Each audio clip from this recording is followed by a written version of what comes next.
जैसा कि मैंने अपनी पिछली वीडियो में बताया कि एक मुखी रुद्राक्ष से लेकर 11 मुखी रुद्राक्ष तक उसकी क्या विशेषता है और कौन कौन लोग उसको धारण कर सकते हैं।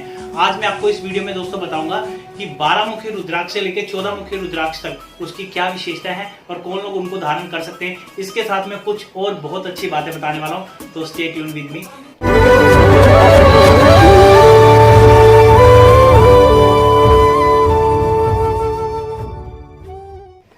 दोस्तों 12 मुखी रुद्राक्ष के अधिष्ठता देवता भी भगवान सूर्य हैं। सूर्य देव साक्षात जो इसके अधिष्ठता देवता हैं। जैसा कि मैंने आपको अपनी पिछली वीडियो में बताया था कि एक मुखी रुद्राक्ष के भी अधिष्ठता देवता स्वयं भगवान सूर्य हैं। इस तरह 12 मुखी के भी स्वयं भगवान सूर्य हैं। क्योंकि एक मुखी मैंने आपको बताया था कि बहुत ज्यादा दुर्लभ है, बहुत ज्यादा कॉस्टली है। इतना कॉस्टली है शायद आप उसको खरीद भी ना पाए, क्योंकि वो लाखों में नहीं करोड़ों में होगा। तो हो सकता है आपको एक मुखी सस्ता मिल जाए, लेकिन वो या फिर इंडोनेशिया का होगा या फिर रामेश्वरम का, नेपाल का नहीं हो सकता। इसलिए आप 12 मुखी अगर नेपाल का पहन ले तो सूर्य की कृपा आपको उससे भी मिल जाएगी। इससे भी आपका यश, मान, सम्मान, कीर्ति बहुत ज्यादा बढ़ जाएगी। जिन लोगों की नौकरी नहीं लग रही या फिर नौकरी में कोई दिक्कत आ रही है वो इसको पहन सकते हैं। पिता से संबंध खराब हो रहे हैं वो इसको पहन सकते हैं। जिसके सरकारी काम नहीं बन रहे, केस चल रहे हैं कोर्ट में, वो इसको धारण कर सकते हैं। उनके सरकारी काम बनने शुरू हो जाएंगे, उनका यश, मान, सम्मान, कीर्ति सब बढ़ जाएगा। उनके अंदर एक ऊर्जा आ जाएगी, रोगों से लड़ने की शक्ति आ जाएगी। तो ये है 12 मुखी रुद्राक्ष की विशेषताएं। तो ये ऐसे आप जान सकते हैं कि कौन कौन लोग इसको धारण कर सकते हैं। अगर आपको कोई समस्या है इसमें से तो आप इसको धारण कर सकते हैं। अब मैं आपको बताऊंगा कि 13 मुखी रुद्राक्ष की क्या विशेषताएं हैं और उसको कौन लोग धारण कर सकते हैं। तो दोस्तों अब बात करते हैं 13 मुखी रुद्राक्ष की। 13 मुखी रुद्राक्ष के जो अधिष्ठता देवता है वो है स्वयं कामदेव। तो दोस्तों आप जानते हैं कि कामदेव स्वयं जिसके अधिष्ठता देवता होंगे तो उसके परिणाम कैसे होंगे।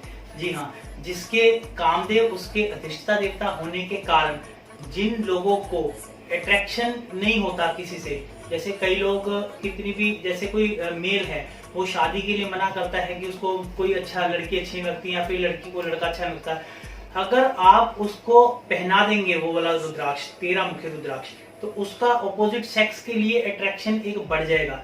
क्योंकि उसके अंदर वैसी भावनाएं आ जाएंगी, काम भावनाएं आती हैं, तो उससे वो चीज बढ़ती है। मैं आपको खुल के क्या बताऊं, आप बहुत चीजें समझ भी रहे होंगे। या फिर दोस्तों 13 मुखी रुद्राक्ष धारण करने के बाद जिसमें आपको सबसे ज्यादा आकर्षण होता होगा, जिसमें लगता है कि मेरे को इसकी तरफ बहुत ज्यादा आकर्षण हो रहा है, तो अगर आप चाहें तो 13 मुखी रुद्राक्ष धारण करके उसको अपने वश में भी कर सकते हैं।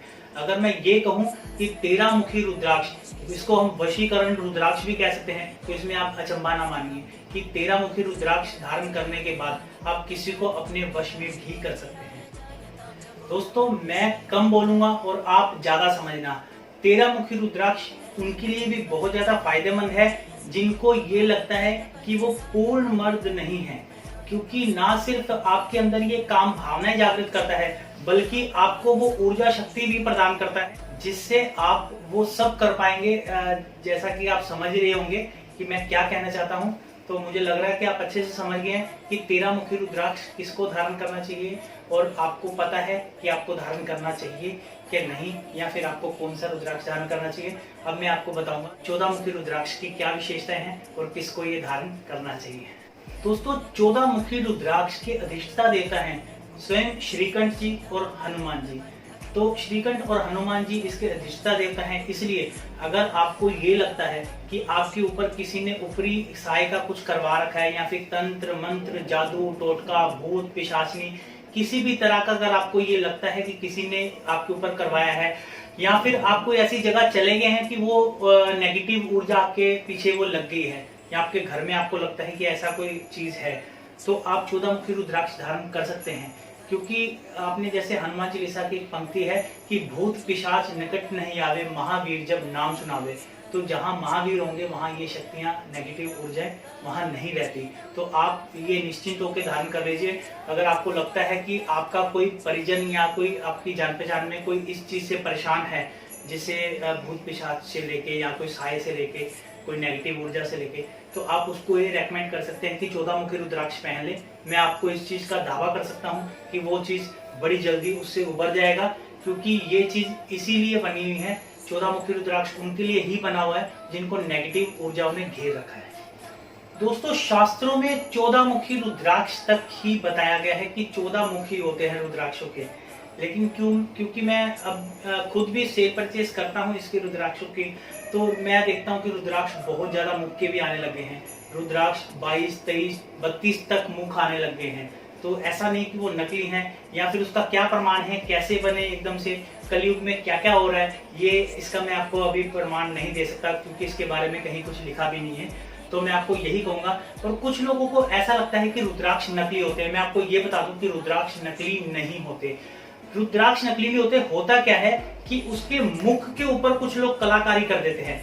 जैसे आपको 12 मुखी चाहिए या 13 मुखी चाहिए या 11 मुखी चाहिए, तो वो 5 मुखी के ऊपर ही ऐसे उसके कोई मुख बना देते हैं कि अगर मैं भी उसको हाथ में लेके देखूंगा तो शायद जान ना पाऊं कि ये असली मुख है या किसी के द्वारा कलाकारी करके वो मुख तैयार किए गए हैं। तो उसकी कैसे पहचान हो? उसकी पहचान हो सकती है सिर्फ लेबोरेटरी में। तो आप कोशिश कीजिए जब भी आप रुद्राक्ष लीजिए तो उसकी लेबोरेटरी जरूर करवाइए। या फिर दूसरी चीज एक और होती है कि लोग कहते हैं कि ये नेपाल का रुद्राक्ष है, लेकिन हो सकता है वो इंडोनेशिया का रुद्राक्ष हो। तो इंडोनेशिया का रुद्राक्ष बहुत ज्यादा सस्ता आता है।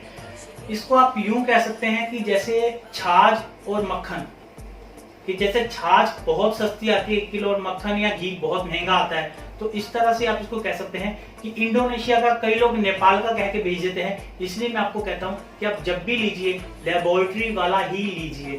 तो आपको अगर कोई चाहिए हो, अगर मेरे द्वारा कोई लेना चाहे, मैं आपको लेबोरेटरी करवा के देता हूँ। किसी भी तरह कोई भी नग चाहिए, कोई भी रुद्राक्ष चाहिए, मेरे द्वारा कोई लेता है तो मैं 100% लेबोरेटरी टेस्टेड उसको पक्की चीज देता हूं। अगर वो मेरी चीज गलत साबित होती है तो मैं उसको 10 गुना पैसे वापस देता हूं। ये मैं रिटर्न में देता हूं। और दोस्तों ये वीडियो क्योंकि इसके 4 भाग हो चुके हैं, बहुत ज्यादा लंबी हो चुकी है, तो इस वीडियो में मैं एक पार्ट इसका शामिल नहीं कर रहा। इसके लिए मैं फिर कभी एक वीडियो बनाऊंगा, थोड़ा फुर्सत में बनाऊंगा। उसमें मैं आपको ये बताऊंगा कि कितने मुखी रुद्राक्ष को आप जल में डाल के, उसका जल जब सुबह उठ के, रात को उसको जल में डालना है, सुबह उठकर उसका जल पीना है। सुबह उठ के जब आप वो जल पीते हैं तो कौन से मुख का रुद्राक्ष डाल के कौन सी बीमारी सही होती है, इसके ऊपर मैं एक पूरी वीडियो बनाऊंगा। एक ही वीडियो में मैं एक मुख से लेके 14 मुख का सारा विवरण करूंगा कि कौन से रुद्राक्ष को अगर आप रात को जल में डालें और सुबह उठ के उसका पानी पिए तो आपकी कौन सी बीमारी सही होती है। इसके ऊपर अभी मेरी चर्चा हुई थी, एक डॉक्टर से भी हुई थी। डॉक्टर लोकेश मेरे बहुत अच्छे फ्रेंड हैं, तो उनसे मेरी चर्चा हुई थी। उन्होंने भी बताया कि ऐसे मैं भी कई एक्सपेरिमेंट करता हूँ रुद्राक्ष को पानी में डाल के, वो जब जल किसी को पिलाते हैं। दोस्तों इसको आप कहीं सुनी बात ना मानिए, इसको डॉक्टर्स भी इस चीज का इस्तेमाल करते हैं, तो आप भी कर सकते हैं। इसके लिए मैं जल्द ही आपके लिए वीडियो लाऊंगा।